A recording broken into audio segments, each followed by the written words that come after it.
India TV YouTube channel को subscribe करें और बेल आइकन दबाएं।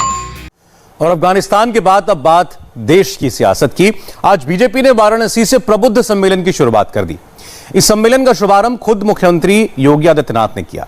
दिसंबर तक बीजेपी प्रदेश के तमाम प्रबुद्धों से संवाद करेगी, उन्हें केंद्र और राज्य सरकार की योजनाएं बताएगी। शिक्षक दिवस के दिन उत्तर प्रदेश के 18 महानगरों में प्रबुद्ध वर्ग के सम्मेलनों का आयोजन हुआ। हालांकि प्रबुद्ध का मतलब यूपी में इस वक्त सीधा सीधा ब्राह्मणों का वोट होता है। यूपी में ब्राह्मण वोटों की लूट मची है।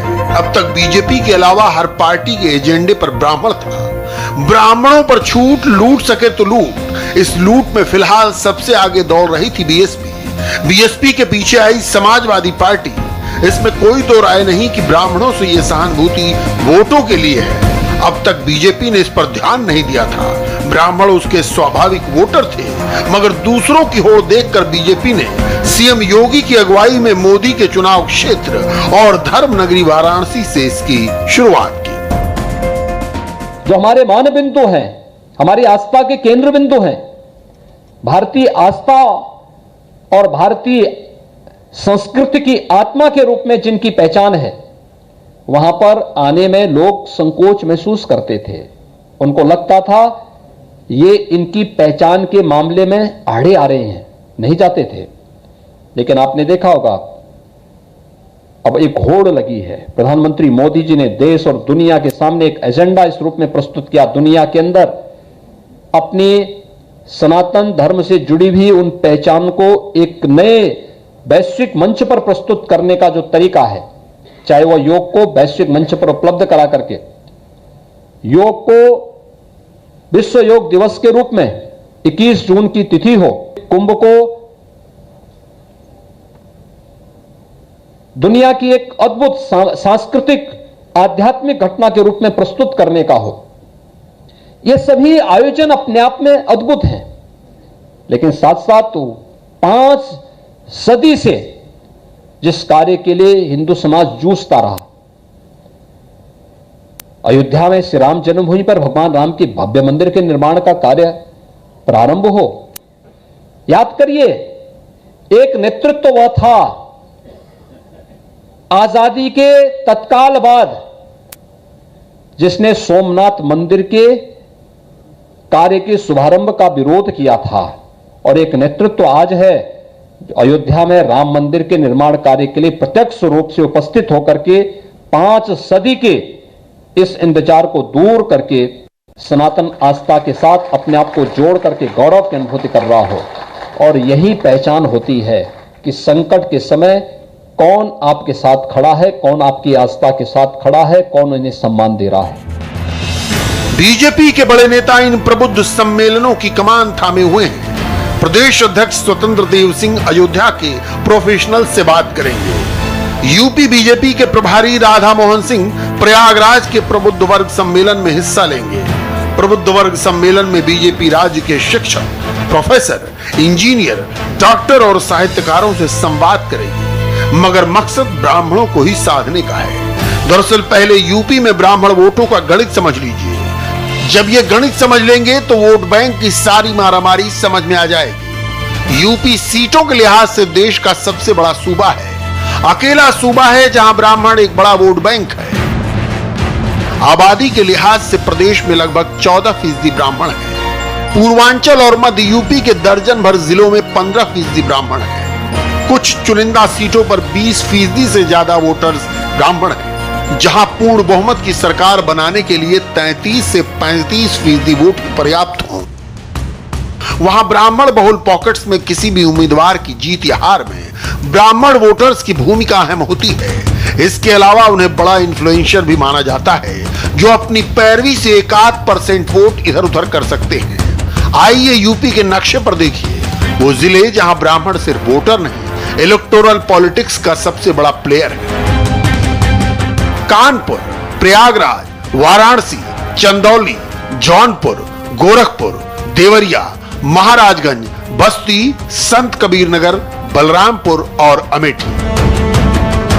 ये वो जिले हैं जहां ब्राह्मण 15% है।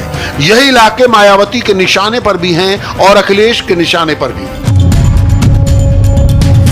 मगर बीजेपी ने इस बार खेल के परंपरागत नियम बदल दिए हैं। वो दलित ओबीसी वोटों पर फोकस कर रही थी, जिसे माया और अखिलेश दोनों अपनी इजारेदारी मानते हैं। लिहाजा ये ज्यादा से ज्यादा ब्राह्मण वोट अपनी ओर खींचने की फिराक में है। फिलहाल इस प्रबुद्ध सम्मेलन को लेकर बीजेपी का कहना है वो जात पात की राजनीति नहीं करती। उसके प्रबुद्ध सम्मेलन का मकसद सरकार की योजनाओं को जन जन तक पहुंचाना है। प्रबुद्ध सम्मेलन एक बहुत बड़े उद्देश्य को लेकर के किया जाता है।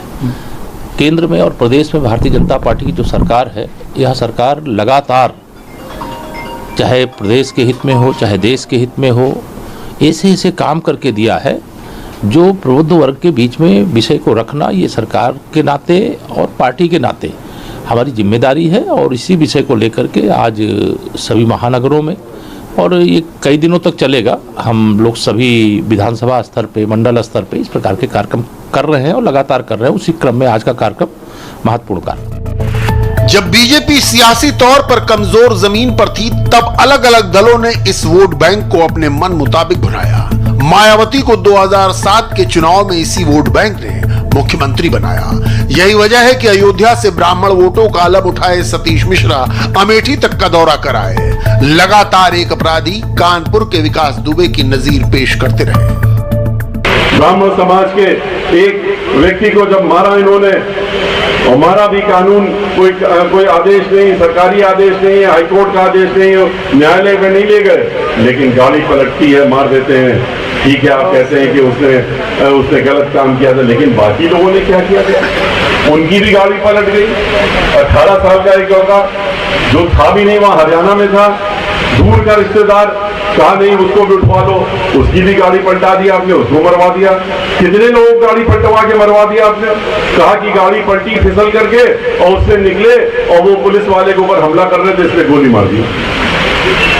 अगर इस तरीके से आप करेंगे तो कितने किस्से आप सुनेंगे।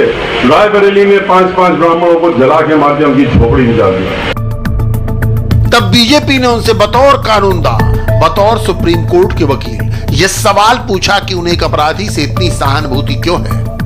ऐसा है, उस जिसकी वो बात कर रहे हैं उसने कितने ब्राह्मणों की हत्या की है, ये सतीश चंद्र मिश्रा जी से पूछना चाहिए। संतोष द्विवेदी एक बहुत बड़े नेता थे, सामाजिक कार्यकर्ता थे, उसकी थाने के अंदर घुस करके उस विकास दुबे ने हत्या की थी। ऐसे जो भी काम किए विकास दुबे ने 90% से अधिक ब्राह्मणों की ही हत्या की है।